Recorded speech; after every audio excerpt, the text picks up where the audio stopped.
In today's video, I'm going to teach you how to merge cards Trello. While Trello doesn't have a true merge button, you can effectively connect two cards so everything stays in one place by attaching the link of one card to another. This keeps your work organized, reduces duplicates, and makes it easy for your team to find the right source of truth. Start by opening the card that you want to reference from another card. Think of this as the card you no longer want to manage separately, or the one whose details you want to centralize elsewhere. Make sure you have access to both cards, and that you're in the correct workspace or board before you begin. At the top of the open card, click the three dots menu. This is the card's options menu, where you'll find actions like sharing and more advanced settings. From this menu, choose Share.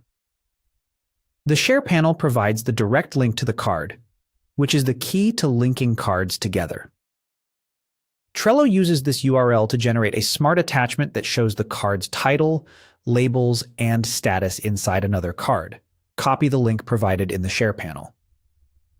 A quick tip: if you're working with a private board or restricted workspace, only people who already have permission will be able to open this link later, so make sure your team has the right access. Now open the other card, the one you want to keep as your primary card going forward. This will become your central hub for updates, checklists, and discussion, with a clear connection back to the original card you just copied. Inside this destination card, click Attachment. This opens options for adding files and links. In the link field, paste the card URL you copied a moment ago. Then click Insert. Trello will recognize it as a Trello card and create a rich attachment right inside your current card.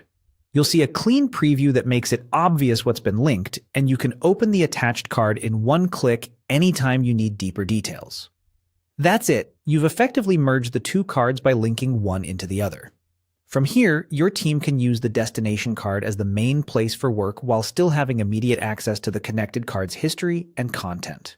If the preview doesn't appear, double-check that you pasted the full URL and that you have access to the source board. Thanks for watching. Follow these steps anytime you need to bring two Trello cards together without losing context.